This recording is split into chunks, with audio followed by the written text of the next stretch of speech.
And then I guess because we're talking call sheet, I thought it was important to talk game planning. How we game plan is early on Sundays and Monday mornings we're entirely alone. We'll watch the first half of our last opponent or our upcoming opponent together as an offensive staff, and then we'll break up. And I think for me the biggest thing is I hate groupthink. I hate everybody looking at one call or looking at the same board and one person says, "Oh, I like this play. This concept would be good," and everybody just nods their head. Versus when five or six individual guys can go through and everybody has a category of the game plan they'll master, but watches all the formations, you get different ideas. Everybody thinks about things a little bit differently, and while they might be along the same lines, well, maybe that difference is something that stresses the defense more that you hadn't thought about or whatever it is that way. In terms of making things as easy and consistent as possible for the offensive line and quarterback, again, defense is game plan too. So there's going to be something that's going to be different on Saturdays than throughout the week of practice that you do. And I think that's an inevitable fact of football. Obviously, we love it when you have the perfect play call against the exact look that you practice, that you put the play in, but that's not always the case. And I think the more consistent you can be for the big guys up front and for the quarterback, the more they can solve problems on their own and giving them the tools to do that. And I guess the other thing that's equally as important that we do is try to keep the counts the same for the offensive line. So let's say we're running two-back power this week. Well, we're going to carry it out of the formations where we can try to set the box the way that's consistent and is going to be the same. We're going to try to get a two-backer box and be as consistent as possible that way. Do we feel we can run that against everything? Yeah, we do. But are we going to try to be as consistent as possible to make it so the offensive line knows what they're going to get and can eliminate as much of that gray area as possible? Yeah, that we're also going to do that. And I think the same thing is for quarterback play. In my first 3 seasons at South Dakota State, we started 2 true freshmen, a redshirt freshman, and a 1 semester grad transfer. And I guess what I found with all of that is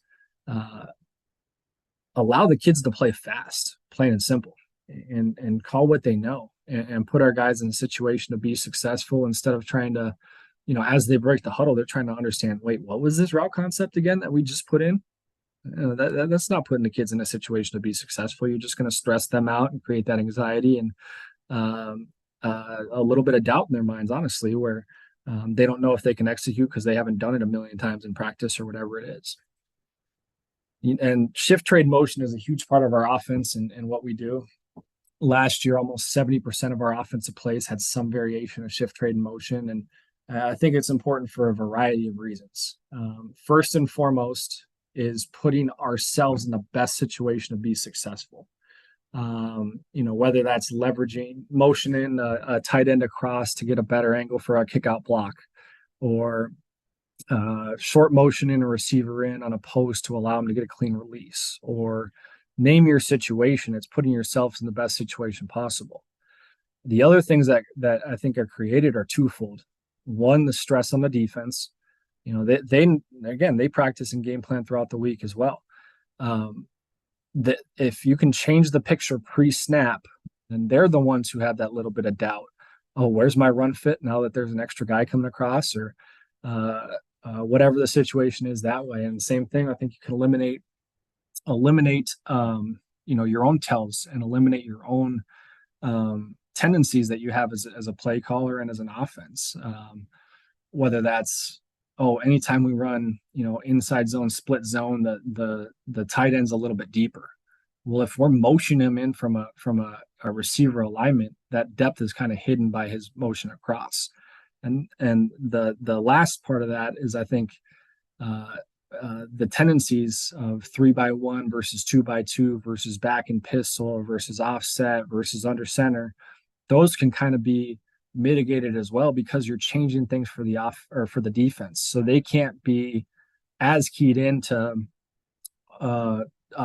oh, it's a two receiver set. These are the three route concepts they like to run, or the slot receivers on the ball. This is what we're going to get.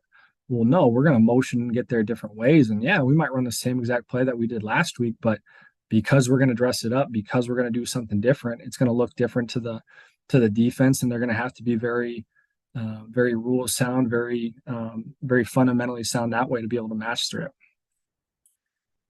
it. Strengths versus weakness is a little bit of a duh concept, but I think it's impossible to balance them. And as much as you can put your strengths against the opponent's weakness, the better off you're going to be.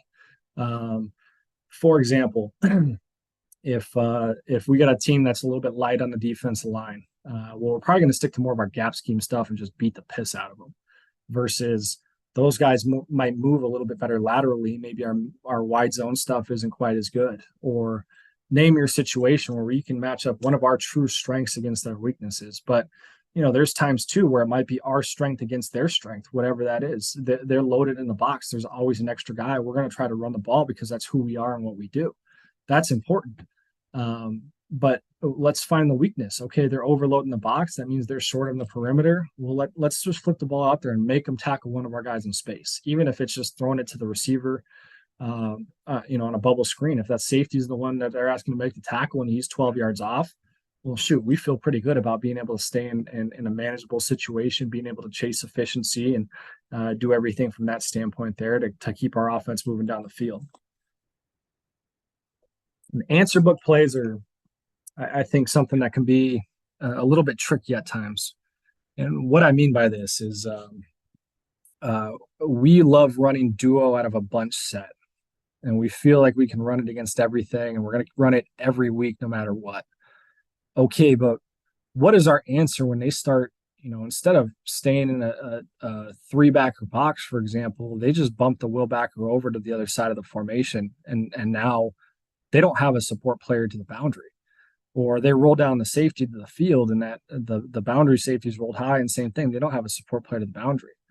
Well, it's dumb to try to run to the field and beat our head against the wall that way. And we feel that we can, have a fighting shot to do exactly that. But if we can anticipate that, and if we can know that that's one of their answers going into the game, well, then maybe we're running wide zone away from that rotation and away from the overload or away from the blitz or whatever it is, to put ourselves in the best situation to have a successful play that way and keep the chains moving there.